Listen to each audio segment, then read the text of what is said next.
नमस्कार, आप देख रहे हैं प्रदेश का नंबर 1 और सबसे भरोसेमंद news channel India news Haryana. मैं हूं यतेंद्र शर्मा। नए कृषि कानून को लेकर हंगामा थमने का नाम नहीं ले रहा। धरना प्रदर्शन के बाद कांग्रेस अब किसानों के बीच में है। पंजाब से शुरू हुई कांग्रेस की खेती बचाओ यात्रा कल हरियाणा पहुंचने वाली है। इस यात्रा की खास बात यह है कि राहुल गांधी खुद इसकी अगुवाई कर रहे हैं, वो भी एक खास अंदाज में, यानी ट्रैक्टर पर सवार होकर जनता के बीच पहुंच रहे हैं राहुल गांधी। फिलहाल पंजाब में खेती बचाओ यात्रा का समापन हो गया है। कल हरियाणा की बारी है, लेकिन राहुल के हरियाणा दौरे को लेकर सियासत फुल है।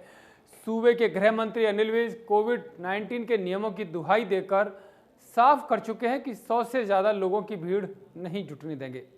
अगर भीड़ जुटी भी तो कार्रवाई से भी गुरेज नहीं करेंगे। गृह मंत्री ने अधिकारियों के साथ बैठक करके कानून व्यवस्था बनाए रखने के निर्देश भी दिए हैं। वहीं मुख्यमंत्री ने भी ये साफ किया है कि लोकतंत्र में सबको आवाज उठाने का अधिकार है, लेकिन माहौल खराब नहीं होना चाहिए। बात कांग्रेस की करें तो कांग्रेस ने राहुल गांधी के वेलकम की फुल तैयारी की है। कांग्रेस का कहना है कि राहुल गांधी को हरियाणा आने से कोई नहीं रोक सकता। आखिर राहुल गांधी की यात्रा पर बयानबाजी के क्या मायने हैं, इस बड़ी बहस में खास मेहमानों के साथ हम चर्चा करेंगे, लेकिन उससे पहले आपको एक रिपोर्ट दिखाते हैं।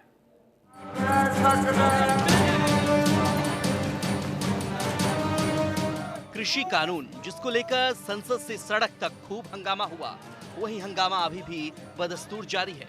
नए कानूनों के विरोध में कांग्रेस के पूर्व अध्यक्ष राहुल गांधी अब खुद सड़क पर उतर आए हैं। राहुल गांधी ने पंजाब से खेती बचाओ यात्रा की शुरुआत की। इस यात्रा के दौरान राहुल गांधी खुद ट्रैक्टर पर सवार नजर आए।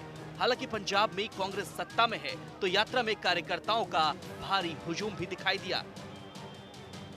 हर परिवार में कोई ना कोई बीमार हो रहा है। ये जो 3 कानून लाए हैं, इनको लाने की क्या जल्दी थी? इनको अगर लाना ही था 6 महीने बाद, 1 साल बाद क्यों नहीं लाए? जल्दी किस बात की? कोरोना के समय क्यों? इसका कारण है क्योंकि नरेंद्र मोदी सोचते हैं कि अगर हिंदुस्तान के किसान और मजदूर के पैर पे कुल्हाड़ी मारे, कोरोना के समय अगर मारे, तो किसान और मजदूर घर से नहीं निकल पाएगा, मीटिंग नहीं कर पाएगा, लड़ नहीं पाएगा। इसीलिए कोरोना के समय नरेंद्र मोदी ने ये काम किया है। किसके लिए किया है? अंबानी और अदानी के लिए किया है। क्यों किया है? जमीन साफ करने के लिए। यात्रा का अगला पड़ाव हरियाणा है, यानी मंगलवार को खेती बचाओ यात्रा पंजाब के रास्ते कुरुक्षेत्र के पिहावा पहुंचेगी। लेकिन खेती बचाओ यात्रा का हरियाणा में रास्ता आसान नहीं होगा। दरअसल सूबे की मनोहर सरकार साफ कर चुकी है कि कोरोना को देखते हुए नियमों की धज्जियां नहीं उड़ने देंगे। डेमोक्रेसी में हर किसी को अपनी बात कहने का अधिकार है, हमें उसमें कोई आपत्ति नहीं है। केवल वातावरण को खराब ना करें और लॉ एंड ऑर्डर की स्थिति को अपने हाथ में न लें, तो हमको कोई आपत्ति नहीं इस प्रकार के कार्य। गृह मंत्री का बयान आया था कि उनको आने ही नहीं दिया जाएगा। ऐसा नहीं है, केवल अगर वो झुंड बना करके यानी पंजाब की ओर से कोई बड़ा प्रोसेशन लेकर के आएंगे तो वो नहीं, उनकी अपनी यात्रा है, वो हरियाणा के लोगों को साथ लेकर यात्रा करते हैं, तो हमको कोई आपत्ति। अनिल विज ने आज तक कभी अपना बयान वापस नहीं लिया और हम कह रहे हैं कि अकेले आना है, जितनी बार मर्जी आओ। अगर पंजाब से जुलूस लेकर आओगे, हुड़दंगियों को लेकर आओगे, तो हम हरियाणा की शांति को भंग नहीं होने देंगे। पंजाब बार बार कोशिश कर रहा है और कांग्रेस हाईकमान के इशारे पर अमरिंदर सिंह करवा रहा है। उसने पहले ट्रैक्टर यात्रा भेजी, हमने वो बॉर्डर पर रोकी, वो हरियाणा का माहौल ख़राब करना चाहते थे। फिर उन्होंने मोटरसाइकिल यात्रा भेजी, वो हमने जीटी रोड पर रोकी, उसको ख़राब कराना चाहते थे। अब शंभू बैरियर पर धरना दे के बैठे हुए हैं। आप मुझे बताओ, शंभू कोई पंजाब की राजधानी बनने जा रहा? पैसा केंद्र सरकार का, तमाशा पंजाब सरकार का, पैसा मोदी जी का, तमाशा राहुल जी का। 32,000 करोड़ रुपया जोने की खरीद पर पंजाब पर केंद्र सरकार खर्च कर रही है। पहले की तरह से एक एक दाना खरीदेगी। 161 लाख मीट्रिक टन पिछली बार पंजाब से खरीदा गया था, बल्कि पंजाब सरकार लगभग 1700 करोड़ रुपए मार्केट फीस कमाएगी। देश में सबसे ज़्यादा मार्केट फीस पंजाब में है, 6%, और इतना ही उनके आड़ती कमाएंगे। फिर भी कांग्रेस की नौटंकी चल रही है। राहुल गांधी के दौरे को लेकर गृह मंत्री अनिल विज ने अधिकारियों के साथ बैठक भी की। अधिकारियों को कानून व्यवस्था बनाए रखने के निर्देश दिए, तो वहीं प्रदेश कांग्रेस के नेता राहुल गांधी के आगमन की तैयारियों में जुटे हैं। कांग्रेस का कहना है कि वो किसानों की हक की लड़ाई लड़ रहे हैं, इसलिए राहुल को हरियाणा आने में कोई नहीं रोक सकता। आज हम सब लोग यहाँ एकत्रित हुए हैं हमारे राष्ट्रीय पूर्व अध्यक्ष राहुल गांधी जी की जो ट्रैक्टर किसान यात्रा को लेकर जो उनका आगमन होगा उसकी रणनीति के तहत। और मुझे ये बताते हुए बड़ा हर्ष एक तरफ हो रहा है कि जो हमारे नेता को पंजाब में जो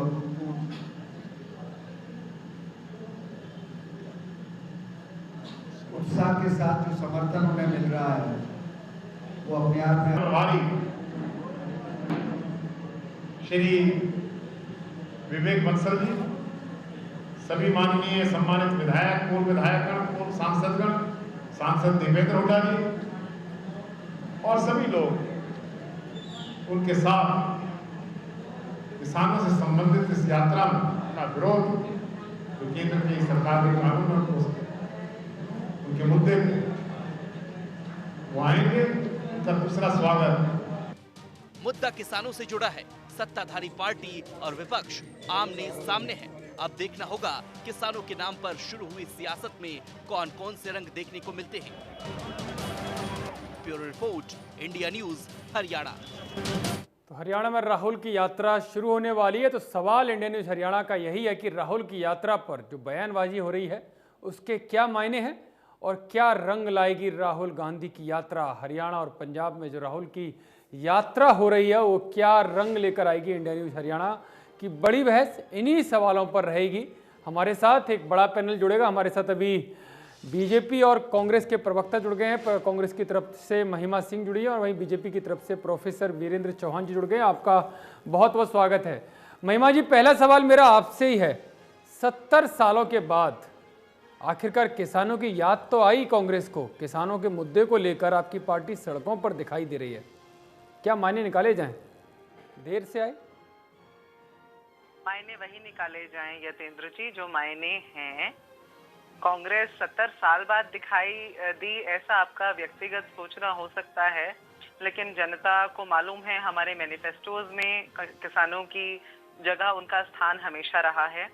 और उसके अलावा भी जब जो प्रावधान लाने की जरूरत थी, एमएसपी का प्रावधान, वो कांग्रेस ही लेकर आई थी। जब जो कानून लाने की जरूरत थी वो सभी कानून कांग्रेस लेकर आती रही है। एमएसपी का कानून कांग्रेस लाई थी, कब लाई थी? और आप तो कानून के बारे में अच्छी जानकारी रखती हैं। संचालक महोदय, आपने मुझे मेरा अवसर दिया है, क्या मैं अपनी बात रख सकती हूँ? उसके बाद आप अपना सवाल उठाइएगा। जी बिल्कुल, है ना। तो देखिए, ऐसा है कि कांग्रेस तो वक्त पर जब भी ऐसा अवसर रहा है तो किसानों के ही लिए क्यों, महिलाओं के लिए, किसानों के लिए, युवाओं के लिए कानून हर प्रकार के लाती रही है। और अब ऐसा एक अवसर आया जब ऐसे अध्यादेश, ऐसे विधेयक जो कि जिनकी अभी कोई अर्जेंसी नहीं थी, कोई आपातकाल नहीं था, उनको एक ऐसे दौर में लाया गया जब ना उन पे बहस हो सकती थी, ना उन पे राय ली जा सकती थी, ना उस पे किसी जो है उसका सब्जेक्टिव ओपिनियन लिया जा सकता था। जो कंसर्न्ड ग्रुप्स हैं, किसानों के जो दल हैं, उनसे किसी तरह की चर्चा नहीं की जा सकती थी। ऐसे वक्त पे ये अध्यादेश लाए गए और फिर उन्हें तमाम विरोधी प्रदर्शनों के मध्य विधेयकों का रूप भी दे दिया गया। बार बार किसानों ने इस बात के लिए जब आवाज उठाई तो उनके ऊपर वाटर कैनन्स चला दिए गए। जब बार बार किसानों ने आवाज उठाई तो उनके ऊपर लाठियां बरसा दी गईं। वो सब मंजर हमारे सामने सार्वजनिक रूप से मौजूद हैं। तो इसलिए कोई आवाज उठाए लोकतंत्र में जब भी कुछ गलत हो, इसमें कौन सी गलत बात है? मैं तो नहीं समझती कि इसमें कोई गलत बात है। यदि आपको गलत लगता है तो वो उसका जवाब जनता आपसे मांगेगी। देखिए ये तो लोकतंत्र की खूबी है कि जनता जवाब मांगेगी और जनता जवाब देना भी जानती है जब उसका समय आता है। लेकिन सवाल जो बीच में रह गया वो यही था, आपने कहा कि एमएसपी का कानून आया, तो कानून कब आया, कौन सा कानून है एमएसपी का जो आपकी सरकार लाई?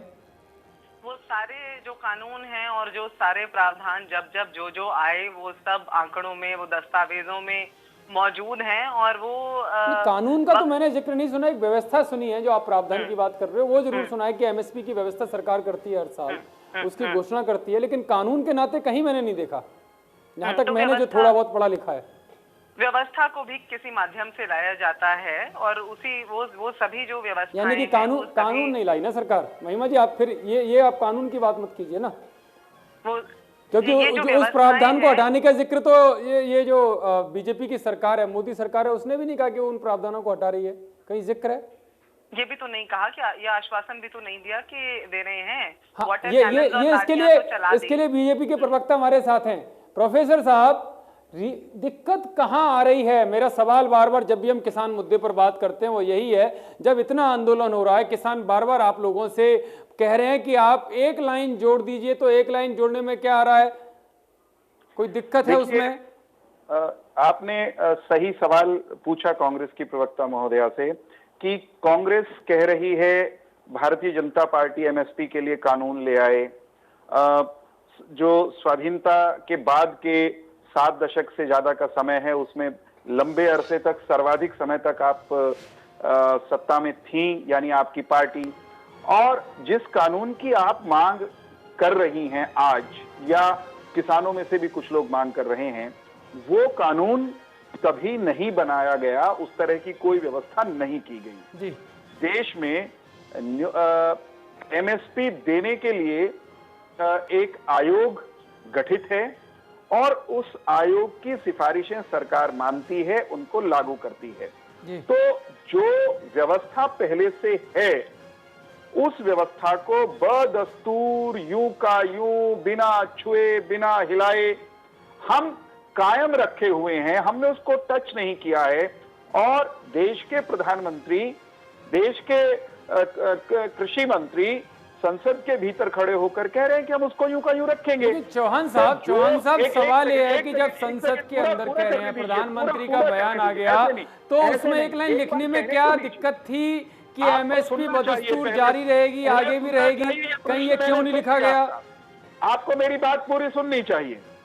नहीं, मेरा सवाल भी तो वही है ना, मैं आपकी बात सुन रहा हूं, लेकिन मेरा सवाल जो था वो शुरुआत का सवाल यही है कि क्या दिक्कत थी, उस लाइन पर भी तो आइए ना। आप नहीं रहे हैं, आप पूरा नहीं करने देंगे, बीच में बोलेंगे तो यही होगा, फिर बात मुझे शुरू से करनी पड़ेगी। मैं ये कह रहा हूं, नहीं अगर आप शुरू से करेंगे तो मेरा भी सवाल वैसी रहेगा। फिर अगर ऐसी बात है तो मैं लंबी चौड़ी बात सुन रहा नहीं, मेरा जो सवाल है उसका जवाब दीजिए। सुन लीजिए आप एक बार आपने प्रश्न कर लिया, मैंने प्रश्न सुना ना, उत्तर देने की कोशिश कर रहा हूँ। आपको उत्तर इतना लंबा चौड़ा भी नहीं होना चाहिए कि पूरा घुमाने की, ये राजनीति नहीं है यहाँ पर। मैं किसानों के मुद्दे पर दो टूक बात करने आया हूँ जी। मैं सीधी सवाल बात कर रहा हूँ, आप घुमाने की बात कर रहे हैं। मैं ये कह रहा हूँ, सुन लीजिए ध्यान से, एमएसपी की जो व्यवस्था कृषि मूल्य आयोग के रूप में पहले से मौजूद है, उसको यथावत रखा गया है, उसको छुआ तक नहीं गया है। तो जो चीज बरसों से, दशकों से चली आ रही है, उसको यूं का यूं जब रख दिया और प्रधानमंत्री तक कह रहे हैं कि वो यूं ही रहेगी, हम उसकी पहरेदारी करेंगे, तो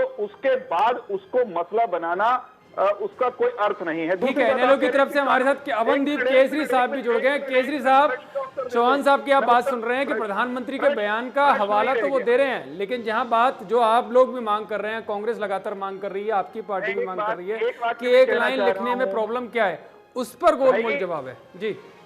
मैं सीधी बात कह रहा हूँ, आप पूरी सुनना नहीं चाहते। जितेंद्र जी बोलिए। हाँ सर, देखिए ऐसा है, पहले चौहान साहब से मैं यही कहूंगा कि अगर व्यवस्था यूं की यूं है तो आप 3 बिल क्यों लेकर आए? आप कह रहे हैं यूं का यूं, बड़ा जोर दे रहे हैं, वो लंबे समय से जो व्यवस्था है वो यूं की यूं रखी हुई है, हमने यूं की यूं रखी हुई है, तो 3 बिल आप काले कानून क्यों लेकर आए? चलिए ये बात भी आप साइड में रखते हैं। मैं एक आम किसान के नाते आपसे भी गुजारिश करूंगा, देखिए इस मुद्दे को कांग्रेस वर्सेस भाजपा का मैच मत बनाइए, ये दोनों ही पार्टी किसानों के विरोधी पार्टियां हैं। ये दोनों आपस में लड़कर का जो असली मांग है, असली मुद्दा है, वो कहीं ना कहीं वो दब कर रह जाएगा। देखिए, किसान केवल ये कह रहे हैं, जैसा कि मैं आम किसान होने के नाते आपको बताता हूं कि 2014 में प्रधानमंत्री मोदी जी ने कहा था कि किसानों के अच्छे दिन आएंगे, आमदनी दुगनी होगी, स्वामीनाथन की रिपोर्ट लागू होगी, वो बिल्कुल नहीं हुई। तो प्रधानमंत्री जी कह रहे हैं कि भाई एमएसपी यूं की यूं रहेगी, तो किसान इसलिए यकीन उनकी बातों पे नहीं कर पा रहे कि 6 साल में उन्होंने अपनी कोई भी ऐसी बात, अपना वायदा पूरा नहीं किया। तो केवल इतनी सी मांग है कि जो हमारा हक है, ये हमारा हक है, न्यूनतम समर्थन मूल्य कि जो मैं कम उगा रहा हूं, जो मेरी उपज है, उसका कम से कम दाम, ज्यादा से ज्यादा नहीं, कम से कम दाम मुझे दीजिए, और उसके लिए केवल कानून लाइए। आप बड़े यशस्वी प्रधानमंत्री है जो 370 हटा देते हैं, जो राम मंदिर बना देते हैं, जो बड़े बड़े काम कर जाते हैं, इतनी ज्यादा बहुमत है आपके पास, केवल एक छोटी सी बात का कानून आप नहीं बना पा रहे, और इसलिए हम मांग कर रहे हैं। अगर आप पहले झूठ ना बोलते ना किसानों के साथ, तो आपका विश्वास, झूठ आप बोल रहे हैं, आपने इतना किसानों को गुमराह आप कर रहे हैं। आपने ये आमदनी दुगनी होगी क्या चौहान साहब? स्वामीनाथन की रिपोर्ट की लागू कर दी आप। मैं उत्तर दे दूं इनके तमाम सवालों के? जी बिल्कुल चौहान साहब, उत्तर देने दीजिए। ठीक है केसरी जी जवाब ले लेते हैं चौहान साहब से। ठीक है, मैं उत्तर दे देता हूं। एक, न्यूनतम समर्थन मूल्य की जो व्यवस्था लागू थी, हमारी सरकार ने उसको बेहतर किया है। अधिक फसलों के न्यूनतम समर्थन मूल्य का प्रावधान किया तो नरेंद्र मोदी जी की सरकार ने किया, ये किसान को भी मालूम है और झूठे किसानों को केवल समझ में नहीं आती। न्यूनतम समर्थन मूल्य स्वामीनाथन आयोग की सिफारिशों के अनुसार लागत से 1.5 गुना दिया जाए, ये कांग्रेस के समय में गठित आयोग की सिफारिश थी। भूपेंद्र सिंह हुड्डा के नेतृत्व में एक कमेटी बनी थी जो 4 साल उस पर कुंडली मार के बैठी रही। हमने उस सिफारिश को लागू किया और यह तय कर दिया कि किसान का फसल की लागत यानी न्यूनतम समर्थन मूल्य, किसी भी कीमत पर उसका मूल्य उसकी जो लागत है उससे 1.5 गुना से कम किसी कीमत पर नहीं होगा। स्वामीनाथन आयोग की, स्वयं स्वामीनाथन साहब के ट्वीट पढ़ लीजिए, लेख पढ़ लीजिए, उनकी सिफारिशों में से अधिकांश को हम लागू कर चुके हैं और उसके बावजूद टेलीविजन चैनल में बैठकर खुद को किसान घोषित करने वाले लोग कह रहे हैं स्वामीनाथन लागू नहीं हुआ। ये कह रहे थे समर्थन मूल्य खत्म हो जाएगा ये कानून बनने के बाद, वे कानून बन चुके हैं, अध्यादेश लागू थे। हमने, मंडियों में जाइए किसान जी, समर्थन मूल्य पर किसान की उपज की खरीद हो रही है। सुन लीजिए मुझे पूरा करने दीजिए। समर्थन मूल्य पर किसान की फसल की खरीद हो रही है, पहले से ज्यादा फसलों की हो रही है, 1.5 गुना समर्थन मूल्य हम दे रहे हैं। ये किसान को गुमराह कर रहे हैं। नरेंद्र मोदी जी ने किसान की आमदनी बढ़ाने के लिए छोटे छोटे अनेक उपाय किए हैं जिससे किसान पहले से बेहतर स्थिति में आया है। 6,000 रुपए प्रत्येक छोटे बड़े किसान के खाते में साल में जाएंगे, जा रहे हैं और पूरे के पूरे जा रहे हैं। ठीक है चौहान साहब, मैं आऊंगा। महिमा जी, आप सुन रहे हैं कि किस तरह से बीजेपी किसानों के हित के लिए काम कर रही है, लेकिन एक सवाल आप पर भी उठ रहा है कि राहुल गांधी यात्रा तो शुरू कर रहे हैं, लेकिन जिस तरह से ट्रैक्टर में वो सोफा लगाकर बैठे हैं, गद्दी लगाकर बैठे हैं, इस तरह से तो किसान कभी होता ही नहीं है। किसानों के पास जो ट्रैक्टर होते हैं वो सबको पता है कि किस तरह से होते हैं। तो ये सुविधा की राजनीति है क्या? क्या एक दिन या 2 दिन की जो यात्रा है वो कष्ट लेकर नहीं कर सकते हैं? की राजनीति है, झूठ की और गुमराह करने की राजनीति है। इनसे सिर्फ ये पूछ लीजिए कि क्या समर्थन मूल्य खत्म हो गया कानून बनने से? नहीं।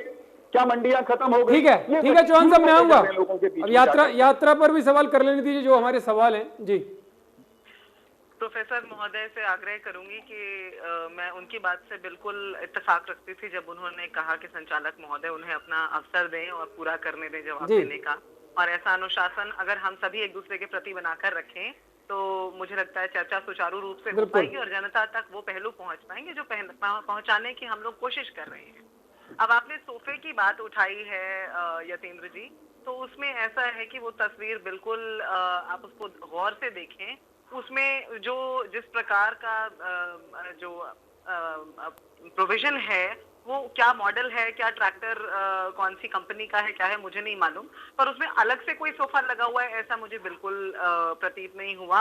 उसमें बिल्कुल बाकायदा जो सीट्स, अब कोई बंदा गाड़ी लेता है उसके अंदर अपनी एक्सेसरीज लगवा देता है, तो ये तो हम नहीं कह सकते ना कि वहाँ के जो लेकिन किसानों से जुड़ेंगे कैसे महिमा जी, जब उसी तरह के लोग, जब ट्रैक्टर अगर इस तरह से हाई फाई होगा, अच्छी गद्दियों का होगा, तो किसान तो अपने आप को ठगा महसूस करेगा कि उनका नेता इतने शाही गद्दियों पर बैठ रहा है।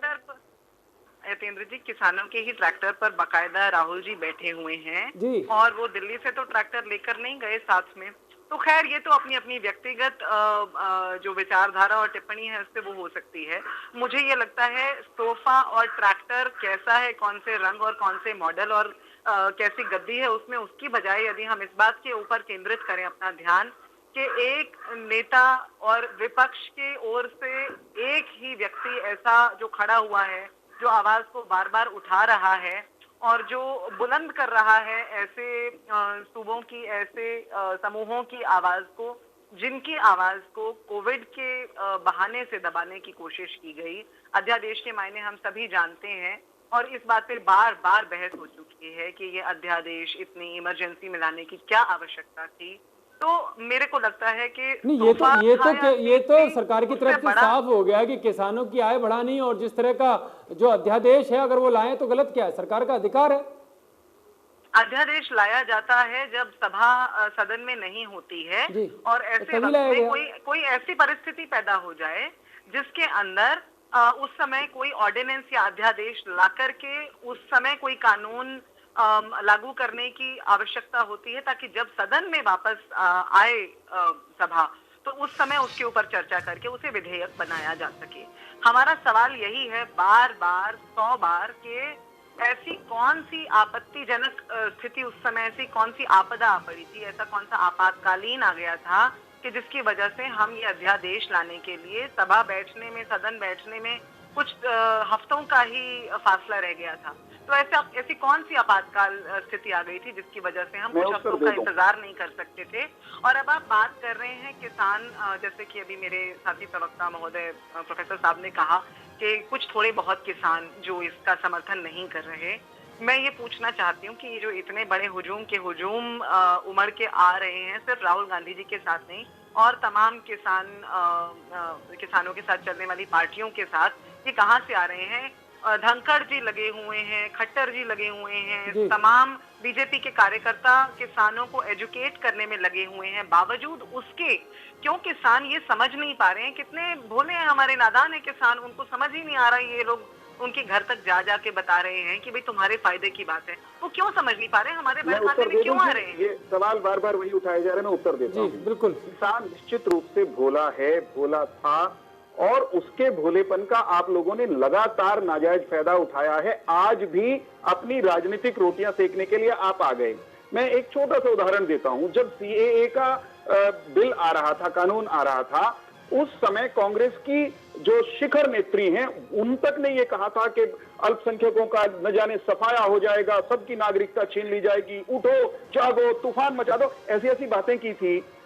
इनसे पूछने वाला कोई हो, झूठ लोग के कारोबारियों से, कि क्या वो कानून बनने के बाद एक भी किसी भारतीय अल्पसंख्यक की नागरिकता चली गई?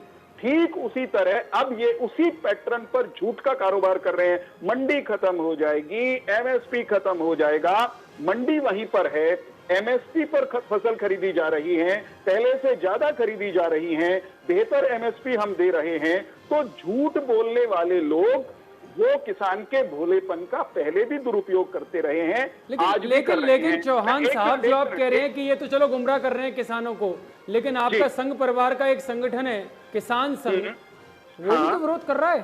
स्वदेशी जागरण मंच वो भी विरोध कर रहा है। उनको कौन बहला रहा है? उनको कौन बरगला रहा है? मैं उत्तर दे देता हूँ। नहीं, मैं आप ही से उत्तर मांग रहा हूँ। मैं बताता हूँ आपको कि स्वदेशी जागरण मंच हो या किसान संघ हो, जो संघ परिवार के जिन संगठनों को कहा जाता है हमारे विचार परिवार से जुड़े हुए लोग हैं, किसी विषय पर उनकी थोड़ी बहुत अलग राय हो सकती है। थोड़ी बहुत नहीं, सेम वही राय है जो अपोजिशन वाले उठा रहे हैं। अब सवाल उत्तर मैं दे रहा हूं तो नहीं, मेरा भी तो सवाल वही है ना। आप गलत जवाब दे रहे हैं ना कि अलग राय नहीं है। ये बाकायदा उन्होंने डिमांड की है, बाकायदा उन्होंने प्रेस रिलीज जारी की है। अरे भाई, मुझे भी मालूम है प्रेस रिलीज जारी की है। मैं ये कह रहा हूं कि वो अपना पक्ष रख रहे हैं, अपनी राय रख रहे हैं। हमारा ये कहना है कि सरकार ने सुविचारित तरीके से किसान के हित में ये कानून बनाया है और ये किसान की आजादी साहब कैसा अपोजिशन कुछ कहता है तो आप कह रहे हो किसान किसानों को बहका रहे हैं, वो बरगला रहे हैं, वहीं आपके जो सहयोगी जो आपका परिवार है, संघ परिवार, उसके सहयोगी संगठन कहते हैं तो आप कहते हैं तो बस एक लाइन के उनके अलग विचार है। अलग विचार का ही तो खेल है लोकतंत्र में। आप ये बात जी ठीक है, मैं आऊंगा आपके पास। अमित नेहरा जी वरिष्ठ पत्रकार हमारे साथ जुड़ गए हैं। अमित जी, आपने सुना, अपने परिवार के लोग कहते हैं तो विचार अलग है और वहीं अपोजिशन पार्टियां कहती हैं तो वो बहका रहे हैं। क्या माना जाए इसको?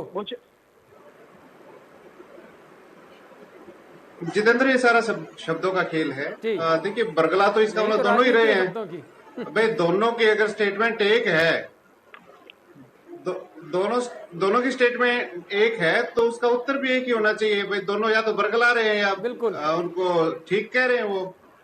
चलो, बात इस पे नहीं आते हम ज्यादा शब्दों के खेल पे। बात ये है कि जो बिल अंग्रेजी में लाया जाए जी, तो उस पे क्या उम्मीद की जाए भाई। हमारे कितने किसान ऐसे हैं जो अंग्रेजी बोलते हैं, अंग्रेजी लिखते हैं, अंग्रेजी पढ़ते हैं। पहली बात तो ये है कि भाषाई जो है लोकल, जो स्थानीय भाषा है, तो उस पे करना चाहिए था ड्राफ्ट वगैरह। तो सारा इंग्लिश में काम हो रहा है तो इंग्लिश वाले जाने इसके बारे में। उसमें स्थानीय भाषाओं को जोड़ दिया गया है, लेकिन बिल अंग्रेजी में आएगा। तो पहली बात तो पहली बात तो ये है कि जब एडमिट कर रहे हैं सरकारी प्रवक्ता, बीजेपी के प्रवक्ता, कि हमारा किसान भोला है, कोई भोला है तो उसको ये समझ में नहीं आने वाला ये बिल, पहली बात। और देखिए, दूसरी जो बात की है कि बार बार ये कहा जा रहा है कि एमएसपी खत्म नहीं हो रही है, मंडी खत्म नहीं हो रही है, तो नया क्या है इसमें बिल में? तीसरी बात ये है, जो सबसे गंभीर बात है, एक मिनट मेरे आप अपनी बात कीजिए, मेरा एक बार पूरा होने दीजिए, फिर आपके पास समय ही समय है, आप उत्तर दीजिए जी। तो इसमें सबसे गंभीर बात यह है जिसमें किसान ही नहीं, पूरा देश जिससे प्रभावित होने वाला है और जिसके जो गंभीर जो परिणाम भुगतने होंगे आम आदमी को, वो ये है जो एसेंशियल कमोडिटी एक्ट है, आवश्यक वस्तु अधिनियम, उसमें जो कैप है वो हटा देना। इसका मतलब ये है कि कोई व्यक्ति कितना भी अनाज खरीद सकता है। ये नहीं है कि मंडी के आड़ती में इतनी क्षमता है या कोई किसी शहर में रहने वाले व्यक्ति की इतनी क्षमता है, नहीं। इसके समझिए सारे गणित को। इसमें ये है कि जो टॉप 10 के जो हमारे धन कुबेर है हमारे देश के, तो उनमें इतनी क्षमता है कि वो पूरे देश का अनाज इकट्ठा खरीद सकते हैं। और कैसे खरीद सकते हैं वो? मान लिया गेहूं का सीजन है और जो आम रेट चल रहा है वो 2000 रुपए क्विंटल है, तो वो आएंगे मार्केट में, वो कहेंगे कि 2300 रुपए या 2500 रुपए में हमें दो। तो 2000 रुपए के जो ग्राहक है उनके पास किसान नहीं जाएगा, वो 400-500 रुपए के लोभ में वो 2500 वाले के पास जाएगा। ठीक है, अब किसान को थोड़ा सा तो लाभ हो गया, अब असली खेल शुरू हो जाएगा जी भाई। जैसे ही वो 15-20 दिन का होता है प्रिक्योरमेंट, या 1 महीने का मान लीजिए जो फसल को खरीदने का होता है, अनाज खरीदने का टाइम, उसके बाद गोदामों में चला जाएगा अनाज। उसके बाद सरकार के पास क्या मैकेनिज्म है कि वो अपने जो रेट पे ना बेचे। वो मान लिया जैसे उन्होंने 2500 में बेचा तो अगले ने 4000 का रेट निकाल दिया 1 महीने में, अगले महीने में 5000 का रेट निकाल दिया, उससे अगले में 6000 का रेट निकाल दिया। इस पे कोई वो नियंत्रण ही नहीं रहा। अब देखिए 60 से 70% भारत की आबादी ऐसी है जो रोजाना गेहूं का आटा खरीद के खाती है। उनके ऊपर असर पड़ेगा। वो ये नहीं है कि उनके पास आय के साधन इतने नहीं है कि साल के साल कितने रुपए किलो होता है, रोटी होटल रेस्टोरेंट में कितने रुपए की मिलती है सभी को पता है। उसका तो कोई मैकेनिज्म बनाना पड़ेगा, आज तक बना ही नहीं है किसी की भी सरकार रही हो।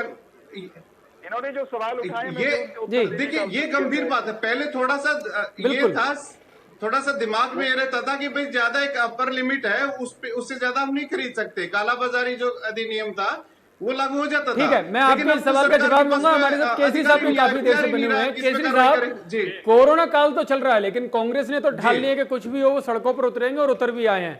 आपकी पार्टी कहाँ है? कहीं पीछे न रह जाए इस पूरे खेल में। देखिए यतेंद्र जी, जैसे कि मैं पहले कह रहा था कि आप जैसे नेहरा जी ने भी बताया, जो किसानों की वाजिब समस्या है जी, उसको जो है ना भारतीय जनता पार्टी और कांग्रेस एक फ्रेंडली मैच बना करके उसको खत्म करना चाहती है और ये बिल पास कराना चाहती है। जी। मेरा एक ही सवाल है कांग्रेस के मित्रों से, सुन लीजिए चौहान साहब, कि आप उनसे एक चीज पूछिए कि अगर कल को कांग्रेस की सरकार आती है तो क्या ये तीनों कानून वापस ले लेंगे? वो कहीं भी राहुल गांधी ये बात ही नहीं कह रहे। नहीं, राहुल गांधी ने तो ये बात कही है कि जैसे उनकी सरकार आएगी वो उन बिलों को कचरे के डिब्बे में डाल देंगे। ये तो राहुल गांधी का बयान है। ये जो 2013 में वो अपनी सरकार के अंदर ईडी प्रोविजन को लेकर आए थे, पंजाब के अंदर कैप्टन अमरिंदर सिंह ने इसी सीजन के अंदर मंडी फीस कम कर दी है जी। और 14 सितंबर से जो है लोकसभा का सेशन शुरू हो रहा था, तो 13 सितंबर के कांग्रेस की जो पार्लियामेंट्री बोर्ड की मीटिंग थी उसके अंदर ये कहीं मुद्दा ही नहीं था कि हमने सदन में आवाज उठानी है कांग्रेस के 3 बिलों के खिलाफ। ना भूपेंद्र सिंह हुड्डा ने जो 3 दिन का सेशन है 3 घंटे में खत्म किया, ना उन्होंने वो आवाज वहां पे उठाई। ये कांग्रेस का फ्रेंडली मैच इनके साथ है और ये किसान को लूटना चाहते हैं। मैं नेहरा जी की बात में एक चीज और ऐड करना चाहूंगा, बहुत अच्छे तरीके से समझाया। एक और चीज है, जब ये जमाखोरी 10 जो पूंजीपति जमा कर लेंगे तो सरकार ने केवल एक प्रोविजन रखा है एसेंशियल कमोडिटी एक्ट में कि जब 100% उनकी जो कीमत बढ़ जाएगी यानी कि डबल हो जाएगी, जब 200 रुपए की दाल 400 हो जाएगी तब सरकार बीच में आएगी। अगर 380-90 भी हुई ना तो सरकार का कोई हस्तक्षेप नहीं है बीच में। तो इसी चीज का फायदा वो और उठाएंगे पूंजीपति। और मेरे भारतीय जनता पार्टी के मित्र बार बार ये कह रहे हैं किसान भोला है, उसकी भोलेपन का इन्होंने फायदा उठा लिया है। जब किसानों ने पूरे देश में, कृषि प्रधान देश है हमारा और हमारा प्रदेश भी, जो वो पूरी की पूरी लोकसभा सीटें भारतीय जनता पार्टी को जिताता है, तो उसके भोलेपन का फायदा कौन उठाते हैं? भारतीय जनता पार्टी या विपक्षी दल। ये क्या बात करते हैं आप बैठ करके, और ये किसानों को मूर्ख समझते हैं। मैं इनको आपके साथ आमंत्रित करता हूँ कि ये मंडियों में आए। ये पंचकूला चंडीगढ़ क्यों बैठे हैं? ये कल ही मंडी में आए, किसानों को समझाएं। आपको भी लेकर आए, वहां पर आप टीवी पे चलाइए इनको कितना समर्थन मिलता है, या फिर लोग इनके कपड़े फाड़ते हैं। क्यों नहीं इनके नेता मंडियों के अंदर आते हैं? क्यों नहीं मंत्री आए, मुख्यमंत्री आए? बिल्कुल, नेताओं मंत्रियों को मंडियों में आना चाहिए। मैं आऊंगा आपके पास केजरी साहब। महिमा जी ठीक है, महिमा जी, गृह मंत्री का बयान आ गया अनिल विज साहब का कि 100 से ज्यादा लोगों को घुसने नहीं देंगे अगर वो बड़ी भीड़ लेकर आते हैं, और खासकर पंजाब के लोगों को तो बिल्कुल नहीं। तो सवाल यही है कि किस तरह से यात्रा, क्या यही एक कारण है कि यात्रा जो पहले ज्यादा दिन की थी अब वो केवल एक दिन में सिमट कर रह गई?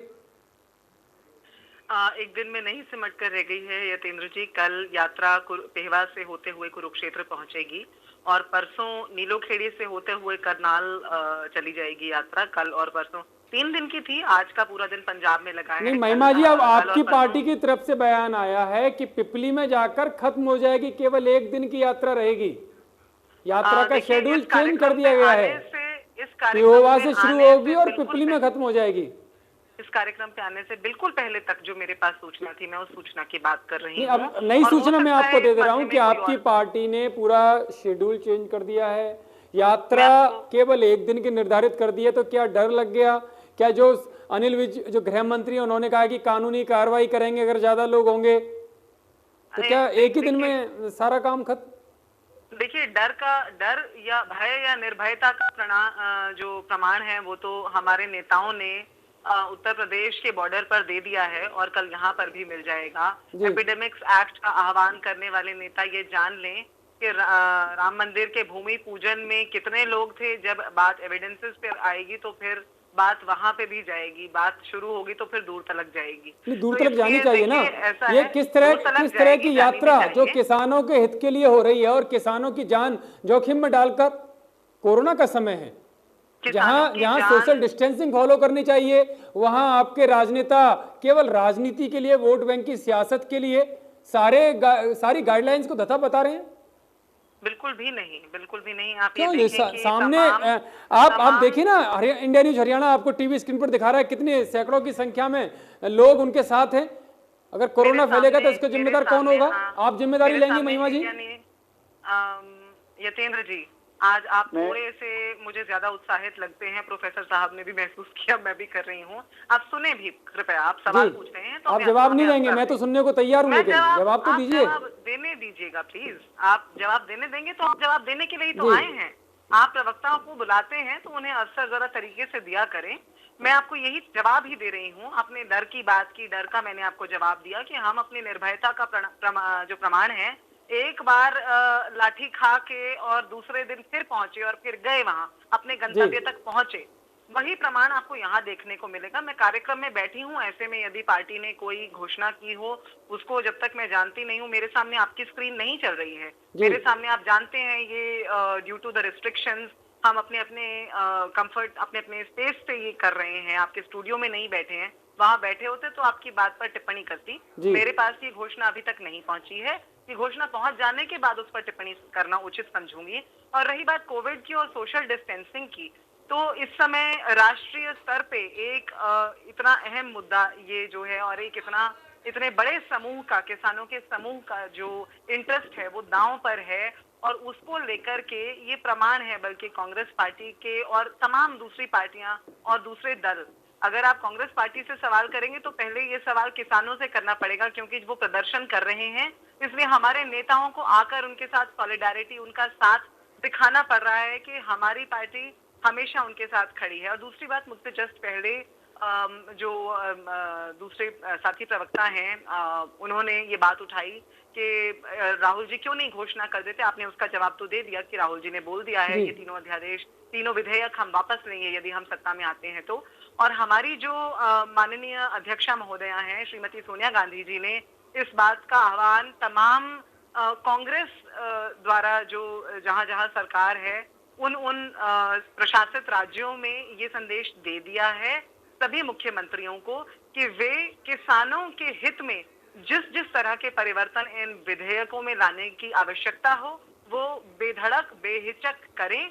और क्योंकि संवैधानिक तौर पर ये मुद्दा जो है ये राज्य सूची में आता है, राष्ट्र सूची में नहीं आता, इसलिए राज्य सरकारें इसके लिए पूरी तरह राइटफुल हैं, अधिकारित हैं, अधिकृत हैं। प्रोफेसर साहब, महिमा जी ने तो कह दिया कि जहां जहां उनकी सरकारें हैं वहां बिल आएगा नहीं। उसके लिए आप क्या करेंगे? किसानों के अगर आप भलाई चाहते हैं तो उसके लिए क्या प्रावधान रहेगा? दूसरा, इनके जो सवाल हैं वो आपने सुने, इनेलो की तरफ से केजरी साहब ने कहे, नेहरा साहब ने अपनी बातें कही, उनके जवाब भी मैं आपसे लूंगा। लेकिन एक और जो सवाल मैंने महिमा जी से भी पूछा था, उसी से जुड़ा हुआ सवाल, जो कांग्रेस के लोग या दूसरे विपक्षी दल भी आरोप लगा रहे कि जिस तरह से राहुल के ट्रैक्टर के ऊपर जो उसकी गद्दियां है, जो सोफा है, उसके ऊपर तो सवाल आपके नेताओं ने उठाया ही है, तो ऐसा ही सवाल विपक्ष का है कि जब चुनाव से पहले मुख्यमंत्री जी की यात्रा निकली थी, जो बस थी, करोड़ों की बस थी, कई सारी अत्याधुनिक सुविधाएं उसमें थी, वो भी क्या था? वो क्या था? ये विपक्ष का आरोप है। विपक्ष जो है वो पैरेलल्स, गलत से पैरेलल समांतर चीजें ढूंढने की कोशिश करता है। वो इस पैरेलल से ही आप देख सकते हैं। चुनाव प्रचार की सामान्य प्रक्रिया में सब लोग, विपक्ष के नेता भूपेंद्र सिंह हुड्डा समेत, उस तरह के वाहनों का उपयोग चुनाव के प्रचार की दृष्टि से करते रहे हैं, करते हैं। हेलीकॉप्टरों में भी चलते हैं सब पार्टियों के नेता, वायुयान में भी सैर करते हैं। यहां आपत्ति केवल इस बात पर की गई है कि इन भले लोगों ने किसान के उपकरण ट्रैक्टर का मजाक बना डाला। इनका ट्रैक्टर जो किसान के नाम पर राजनीति करने के लिए राहुल बाबा ने पकड़ा है, वो वाला ट्रैक्टर नहीं है जो खेत में चलता है, वो गद्देदार ट्रैक्टर है, वो मॉडिफाई किया हुआ ट्रैक्टर है। इनका एक ट्रैक्टर वो भी है, एक मिनट पूरा करने दीजिएगा, इनका एक ट्रैक्टर वो भी है जो ये अंबाला में ढोडा ट्रैक्टर, फट्टर ट्रैक्टर, नकली ट्रैक्टर जलाते हैं, फिर उसी को उठा करके ले जाकर के दिल्ली में जला देते हैं। तो ट्रैक्टर का मजाक बना दिया, अपनी सुविधा के अनुसार उस पर गद्दा लगा दिया, जब चाहा जला दिया। मैं ये जानता हूं कि आप कलमकार हैं, मैं भी कलम के पेशे से आता हूं। किसान का औजार या कलमकार का औजार किसी भी परिस्थिति में वो उसको जलाता नहीं है, उसका मजाक नहीं बनाता, वो 50 तरह से प्रदर्शन कर सकता है। तो ये नकली किसान है, नकली मुद्दे लेकर के इस बात पर आ रहे हैं। एक बात जो इन्होंने राम मंदिर को घसीटने की कोशिश की महिमा जी ने, उसमें भी समझ में आता है कि कांग्रेस को राम मंदिर कितना चुभता है, कितना दर्द होता है। राम मंदिर का शिला पूजन या भूमि पूजन का कार्यक्रम तो सुन लीजिए महिमा जी मैं कांग्रेस की चुभन बता रहा हूं ना। कांग्रेस को राम चुभते हैं, कांग्रेस को राम मंदिर चुभता है, और अदालत में, सुप्रीम कोर्ट में एफिडेविट देने वाले आप लोग हैं कि राम का श्री राम सेतु या राम, वो तो काल्पनिक पात्र रहे हैं, ये इतिहास है, रिकॉर्ड पर है। तो वो आपके जुबान पर अब भी चला आया। वो आयोजन और तरह का था, उसमें तमाम अनुशासन का, नियमों का पालन किया गया, सोशल डिस्टेंसिंग का पालन किया गया। क्या किसी आंदोलन में, और वो भी इस तरह के जहां जुलूस निकाल रहे हो कांग्रेसी अपना और अपने नेता का, क्या वहां सोशल डिस्टेंसिंग बनाए रखना संभव है? क्या आप गारंटी देती हैं कि किसानों का जीवन, जो किसान की राजनीति के नाम पर जो लोग आप बहका करके वहां ले जा रहे हैं, उनको कोरोना संक्रमण से आप बचा लेंगी? वो मास्क लगा कर आएंगे, वो सोशल डिस्टेंसिंग का पालन कर पाएंगे? कांग्रेस पार्टी में कोई ये कहने की स्थिति में नहीं है। ये इसलिए कह रहा हूं कि गलत पैरेलल ट्रैक्टर का और बस का भी और मंदिर का और इस चौहान साहब जो नेहरा साहब ने सवाल उठाया था स्टॉक को लेकर, उसकी कोई लिमिट तय नहीं की गई है? कोई जो बड़ी कंपनियां हैं देश की 10 वही सारा कुछ खरीद लेंगी तो देश की स्थिति क्या होगी, गरीब आदमी की स्थिति क्या होगी? नेहरा जी ने दो बातें पूछी हैं। नेहरा जी ने पहले जैसे मंडी बंद हो जाएगी, एमएसपी बंद हो जाएगा, ऐसा दुष्प्रचार है, उसी किस्म का एक दुष्प्रचार ये किया जा रहा है कि भाई ये तो बिल अंग्रेजी में बनाया है और किसान को कहां समझ में आएगा? संसदीय प्रक्रिया को, विधायी प्रक्रिया को जानने वाले सब लोगों को मालूम है, कोई अध्यादेश, कोई बिल भारत का जब ड्राफ्ट होता है, बनता है, कोई कानून बनता है, महिमा जी भी इस बात का समर्थन करेंगी कि वो केवल अंग्रेजी में नहीं होता, हिंदी में उसके साथ बनता है और देश की सब जो संवैधानिक भाषाएं हैं उनमें भी उसका अनुवाद सुलभ होता है। दूसरा, सदन में जब चर्चा हो रही है, प्रधानमंत्री जब बात कर रहे हैं, किसान एक्ट को पूरे को पलट पलट कर नहीं पढ़ता कोई भी किसान को समझाया जाता है सरलीकृत करके। सब लोगों ने हिंदी और दूसरी भाषाओं में सदन में चर्चा की है, सदन के बाहर चर्चा की है। तो इस तरह के जो जुमले हैं निरर्थक, उनको उछालना नहीं चाहिए। हम किसान के साथ, किसान के पास जाकर उसकी भाषा में समझाने की पुरजोर कोशिश कर रहे हैं, ये दुष्प्रचार की पुरजोर कोशिश कर रहे हैं, जैसे इन्होंने सीएए या नागरिकता के कानून पर की थी। रही बात भंडारण की, उसकी आवश्यकता क्यों पड़ी? वैसे तो तीनों कानूनों की आवश्यकता क्यों पड़ी उस पर मैं कह सकता हूं, लेकिन भंडारण संबंधी कानूनों में संशोधन की आवश्यकता क्यों पड़ी?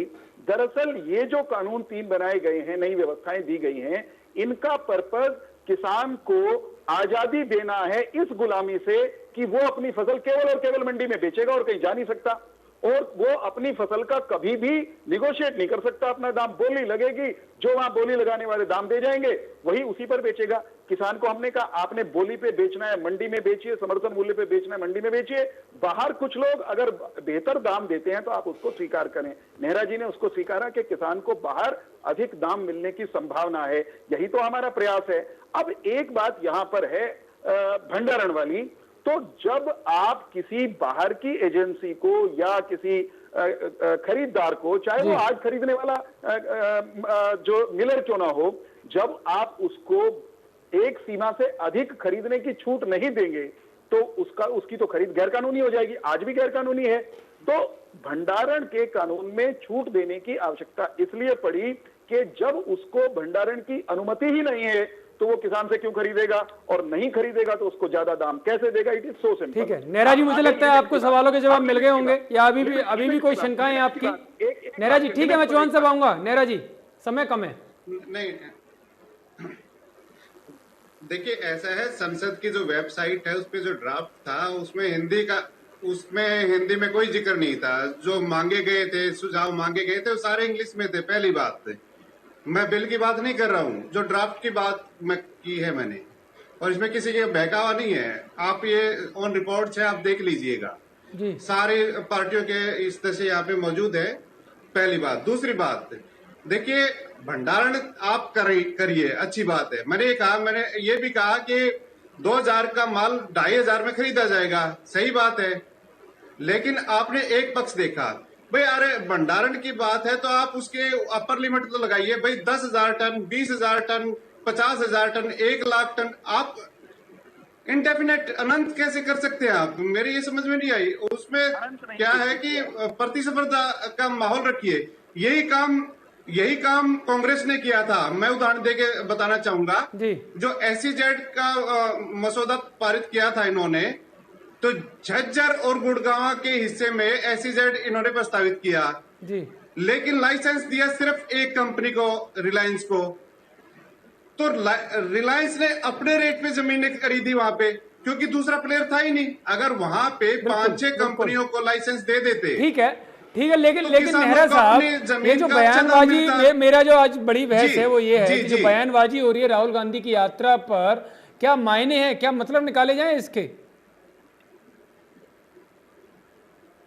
देखो, मायने तो ये है कि कांग्रेस भी अपनी जमीन खोज रही है जी भाई। कांग्रेस हाशिए पे आज के दिन राजनीति में, तो कांग्रेस को और बीजेपी को, सभी दलों को किसान वोट बैंक से बड़ा वोट आज दिखाई नहीं दे रहा है। लेकिन जिस तरह से रोक लगाने की बात सरकार की तरफ से कही जा रही है और कांग्रेस अड़ी हुई है, क्या लगता है कि कांग्रेस को संजीवनी देने का काम करेगी फिर ये इस हिसाब से?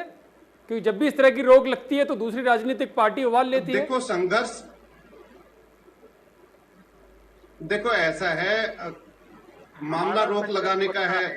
पीपली में जब किसानों ने आंदोलन किया था और जब ऐलान किया था, तो इन्हीं गृह मंत्री जी ने ये कहा था कि ये गैर कानूनी है, धारा 144 लगा दी गई है, यहाँ पे कोई सभा नहीं कर सकता। ठीक है, लेकिन तयशुदा दिन पे किसान इकट्ठे हुए, प्रदर्शन हुआ, पिटाई हुई, लाठीचार्ज हुआ और आखिर में थूक के चाटना पड़ा सरकार को। ठीक है नेहरा साहब, केसरी साहब बहुत कम शब्दों में, क्योंकि समय कम रह गया है, क्या माना जाए कि इनेलो इस पूरी लड़ाई में कहीं नजर नहीं आ रही है? लड़ाई केवल बीजेपी और कांग्रेस के बीच में आ गई है, किसानों की लड़ाई से इनेलो बाहर? आपको पता लग जाएगा जी कहाँ पे है। तब जो अब ये बात कर रहे हैं ना प्रोफेसर वीरेंद्र चौहान जी, अब ये बहकावे वाली बात कर रहे हैं जी। जो भंडारण की रोक है, भंडारण की सीमा है, उसको अपर लिमिट को हटा दिया गया है। झूठ बोल रहे हैं। और किसान को पहले भी आजादी थी अपने धान को कहीं भी उपज को बेचने की, खरीदार को नहीं थी ये। अरे भाई, खरीदार को नहीं थी, खरीदार को नहीं थी। किसान आजाद हो जाए और खरीदने कोई ना आए, आप ये चाहते हैं क्या? बताइए जरा। पहले व्यापारी नहीं, क्या खरीदार को थी आजादी? जब खरीदार को आजादी नहीं होगी तो किसान की आजादी के मायने क्या हैं? बिल्कुल झूठ बोल रहे हैं आप। प्राइवेट, अरे झूठ नहीं, सच बोल रहा हूँ। बताइए अगर खरीदार बाजार में गैर कानूनी है तो कैसे किसान की आजादी का क्या अर्थ है? किसान के पास भंडारण का कोई साधन नहीं है। ये भंडारण किसने कहा? अरे मैं आप किसान है क्या? आप आइए कल मंडी में, क्यों नहीं आते? मैं रोज मंडी में रहता हूँ, आपको बहन है, आप हरियाणा में नहीं रहते, आप शायद अमनदीप भाई हरियाणा में नहीं रहते।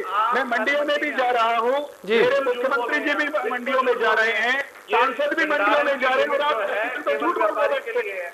किसान को पहले भी आजादी थी, किसान आज भी अपनी उपज। ठीक है, क्योंकि अब समय कम है, समय खत्म हो चुका है, इस वजह से आप सभी लोग इस बड़ी बहस में हमारे साथ जुड़े, आप सभी का बहुत बहुत धन्यवाद। जहां विपक्ष खासकर कांग्रेस का आरोप है कि किसान हित में ये बिल नहीं है, और शायद यही कारण है कि राहुल गांधी के नेतृत्व में, खुद राहुल गांधी जमीन पर उतर आए हैं, किसानों के बीच में उतर आए, उनके नेतृत्व में यात्रा शुरू कर दी है, क्योंकि लगता है कि अगर ये मुद्दा उठ गया, ये मुद्दा अगर फायदा पहुंचा सकता है कांग्रेस को, तो खोई हुई जमीन वापस मिल सकती है। वहीं मोदी सरकार और खट्टर सरकार की तरफ से साफ कर दिया गया है कि राहुल गांधी कैसी भी यात्रा निकाल लें, किसान हित में वो ये बिल वापस नहीं लेंगे, क्योंकि ये जो बिल है वो किसानों की आय बढ़ाने में उनको फायदा पहुंचाएगा। बड़ी बहस में इतना ही।